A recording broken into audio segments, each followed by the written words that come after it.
Hi, it's Chris Grimm. This is Deep Work Fast. Thanks for joining me. Today we're going to talk about anger, maybe in a way that you have not talked about it before or been coached before. So first of all, let's acknowledge that anger, often not a popular subject. We tend to avoid it. It feels bad. Many people deny it. They suck it up. They pretend like they're fine, even when they're not. We don't like it. Most of us learned that in our homes. So I want you to think about your own experience with anger. And my goal is to help you really master this. I find in coaching teams and individuals that when we dig into anger and start to understand what it really is and get through some of whatever the default responses that you have to it, I can teach you some techniques that change your experience of anger in yourself and other people very quickly. And so today I'm just going to introduce a few of those things to you. And also in our blog this week, I explain not only these techniques, but give you a few more. So let's just jump in. So one of the things that I learned is that, again, just like I said, in our homes, most of us didn't learn how to actually manage anger productively. Because when we're young, right, our caregivers tend to see our responses, especially when we're young, we're a toddler, think about that, or even when we're really young and we don't have the words. In fact, some parents, myself, I did it as a parent, I said, use your words, right? Well, when we were really young and you don't know how to do that, we just learned that those intense emotions, when they show up, the people around us don't like it and they want us to get over it. And then we go through a bunch of motions, right? Oftentimes to either calm it down, make it go away. But in most families, you can just think about yours, right? I think about mine. It wasn't consistently a learning time. And when you're too young to have the words to learn the vocabulary, you're just too young. And so no one sits down and most likely spends the time to do that. Now, I realize parenting today has changed, and a lot of people spend more time with their young children giving them words. But since we're dealing with adults, you are an adult, most likely you're watching this. So I want to just talk about what I learned in coaching, which is most of us didn't get that. So we get to now. And I find that people are either labeled a hothead, right? That means their anger, when it shows up, tends to be what other people experience as explosive. They don't have a lot of control of it.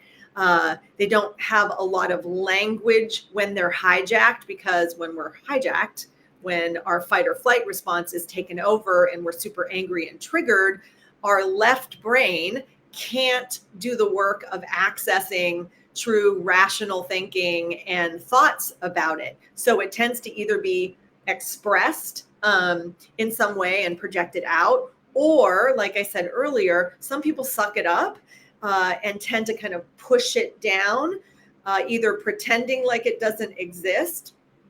And I want you to really be honest with yourself right now. You don't have to tell anybody else. You don't have to put anything in the chat. You don't have to say it to me unless I'm your coach.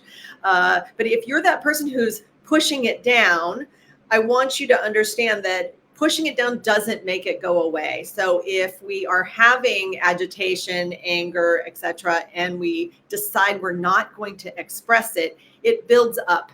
And that's why oftentimes over time, we have things called resentment, right? We have grudges that we're holding against people because of situations that were unresolved, because one or two of the people or whoever was involved didn't know how to express their dissatisfaction in a way that was productive and could be heard. So first, I want to teach you a few things that I teach people in coaching. And so if I've coached you, you may remember this. One, we're a little lazy, and most of us, again, learned this as children. We tend to bucket emotional experiences. And so when I'm working with someone and try to expand your emotional intelligence, which is what we're doing right now, one of the first things we learn is that we're lazy. And what I mean by that is we bucket these emotions into things like anger. We put a whole bunch of things in that category. It becomes like a catch-all. And so when something's intense and someone's frustrated, agitated, hangry, right? Your blood sugar's low and you're just grumpy. There's a whole bunch of expressions of dissatisfaction that when they become intense, sometimes we can call them anger and other people can assume they're angry, right? So that's what I mean by we're kind of lazy around this. And I want you to be better than this. I want you to be a better coworker, a boss, a better partner, a better parent. And better means not defaulting into just labeling something as anger and instead before you're angry, right? So now when you don't hopefully have something to be triggered about, I'd love for you to have the intention, like adopt this practice of familiarizing yourself and then adopting more terminology or labels if you want, or phrases, words, call it whatever you want. You can Google it. There's a ton. I have some on my website in the chat later. After this, I'll put one in there. Is you can just look at a list. And in fact, in our blog, I started the blog with a whole list of words. That's not a poem, by the way. I wasn't writing a haiku. So when you see it, you'll see that I just listed a whole bunch of words that tend to describe the actual emotions that underlie this umbrella catch-all of anger. Pissed off. Like I said, agitated, frustrated, resentfulness. Right? There tends to be, like, it could be hundreds actually of these feelings. And actually, let's just talk a little bit about this, right? So when we get triggered or over time this builds up, we have sensations in our body. And when they are uncomfortable, and then a situation happens where we get the email, we experience something in a meeting that triggers us. Well, if it's been building, like you were already annoyed at that person, again, frustrated, etc., they've been building, then when it happens, something triggers us, pushes the button and makes us mad, is when we experience what we call anger. So you can be hijacked by that unless you adopt some practices like I'm suggesting, right? So in advance, have a more expanded menu of emotional labels. Don't allow yourself to default to thinking it's one thing. Then in the moment, because you know, oh, okay, wait a minute, I need to be curious about this. Instead of running away, and I mean that both figuratively and directly in our experience, what we do is we don't want to feel bad. And so we either explode and project it and try to get it over with by labeling it simply, I'm mad at you, I'm pissed at you, I'm frustrated that you didn't do this. Or like I said, we kind of suck it in and write it off to that was a bad feeling and I don't want to feel that, I'm fine, right? Both of those are not good. So I want you to be better by having this expanded knowledge and then using it. So in the moment, it might sound like more than one thing. Now track with me here, because if you are a parent or you are a boss or you are a partner or you are a coworker, chances are you're one of those four things or all of those four things. We often don't have the patience ourselves, forget the other people, to pause and think about what is the mix of things that are going on underneath this thing I'm calling anger. In coaching, when I peel back the onion with people, we always find that there's more than one thing.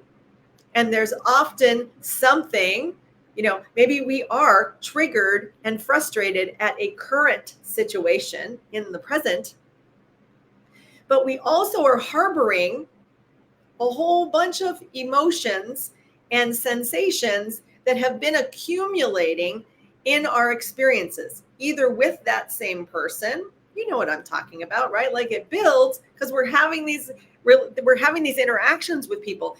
If we don't resolve it, if we don't know how to say out loud, I feel frustrated because I wish this was happening. If we don't take the time and the effort to slow down and do that, that accumulation tends to create something that's bigger than it actually is, right? That's why we tend to have explosive or rejection of those anger. And I want to say something that most people miss. This inaccurate labeling of our emotions causes a lot more issues than we realize. One, it's a form of us rejecting ourselves.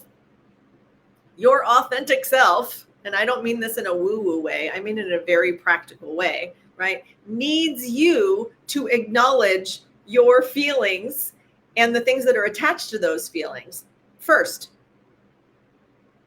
That's you saying to yourself, I'm not crazy. I'm having this situation. I can wish something was better. I can wish these things. I can have those expectations.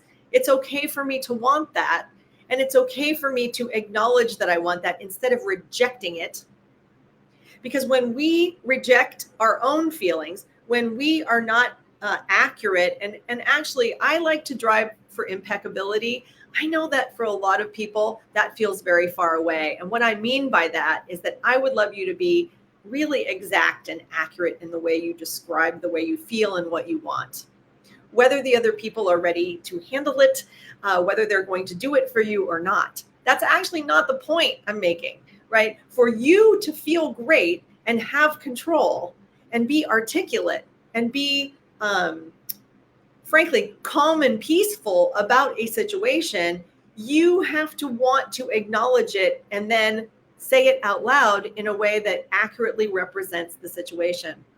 Now, in coaching, I find that this, for some people, is very confusing because, like I said, most people grew up in a home where their anger or their intense emotions triggered the people around them. And then the people around them wanted them to just get over it. They didn't want to deal with it. So they told them to go to their room or told you to, like I said, get over it or whatever it is. And it is not uncommon today on teams, at work, and in people's homes that the same thing is happening. We can't ask the people around us to accept and understand what we really are feeling unless we do it ourselves first. So in a way, you are role modeling for the people around you. And that's why I said this can make you a better boss, a better parent, a better partner, right? And a better coworker. But it'll just make you a better you first, right? Because the people who I coach, that oftentimes in the beginning of the interaction, I've been told on the day they hired me, hothead, explosive, super uncomfortable in meetings, says and does things they always regret. When we start working through it, what I'm teaching you today is a critical part of the process, right? It's self-acceptance at a level of, like I said, wanting to be curious and accurate about the feelings that you're having and all of them. So let's come back to that before we're done today. I want to anchor you into the technique. So familiarize yourself with an expanded vocabulary around feelings. And like I said, on the internet, there's tons of those emotional charts. And I have some, and I have some in the blog. I want you to familiarize yourself. I want you to find the words that you like. So maybe you like saying, I'm pissed off. Maybe you have always liked to refer to being when you're dissatisfied or angry in a certain way. I know some people, and I have to tell you, the people who do this, I think they actually are quite successful on their teams and homes, where they make up code words with their partner, spouse, or with their coworkers when they're feeling really upset and they know they have like a boiling pot of soup of emotions and they don't want to process it or project it with the other people. They have like a norm or an agreement with the other people of how they're going to handle that. Now, it's an old school traditional way in coaching and therapy that we teach people to count to 10. I'm sure that you've heard that before, where they would say, if you're really, really angry, don't send the email, don't say the thing, count to 10 first, breathe, and then respond. So I'm going to say, that's not bad. I think it's great. But I want you to be even better than that. I want you to take that breath. I want you to count to 10. And then I want you to make sure that before you say anything or before you press send, that you have an accurate way of describing all the things that are behind that label of anger. And it's okay that you grab a sheet of paper or a 3x5 card or a Post-it before you talk, before you send, and you just write them down. I'm sad. I'm really annoyed. This always happens. Like all the things that are in your head related to this, put it down privately somewhere else first, and then you can reflect on it before you respond, before you say anything. And then the accuracy of that, like I was saying, is you respecting yourself. And then deciding, what should I actually say out loud? Because the goal in expressing ourselves with other people, specifically when we're dissatisfied, should be to get a different result, right?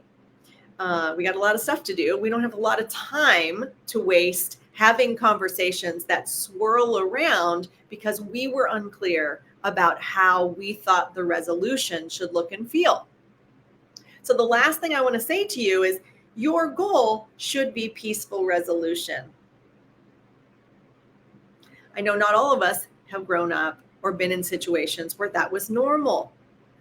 On your team or in your home, you can establish a norm that says our goal should be resolution. Our goal should always be acknowledging what exists and then moving forward in a way that gets us what we want. The only way to do that is to do it when we're clear-headed and calm. So we've got to tame the feelings of anger and all the things under it by acknowledging that they exist and learning how to talk about them in an accurate way. Because then your body will feel it. When you describe something accurately, your nervous system will calm down and your body will be relieved, because instead of holding it in or rejecting it, or both, your body will know that it can relax because you are going to advocate for yourself. And then you'll be ready to listen to other people in a new way.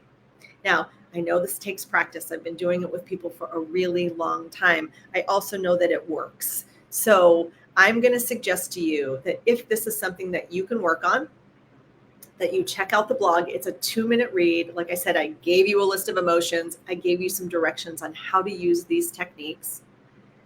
Everyone can be better at this. Now, I've been working with people for a long time, and I have met some people who are what I call conflict ninjas, people who know how to manage and they have mastered their own responses to dissatisfaction. They have learned to articulate how they're feeling. They have learned how to communicate to other people. But it's only very few people who can do it all the time consistently. So my challenge to you is to want to be better at this. So whether you are the person who already expresses it a lot, or whether you're the person who holds it in, or somebody in between, my challenge to you is to take this on as something that you're going to work on personally. And if you need help, you know where to find me. And don't forget to get that blog, and have a great day. And I'll see you next week here again on Deep Work Fast. Thanks.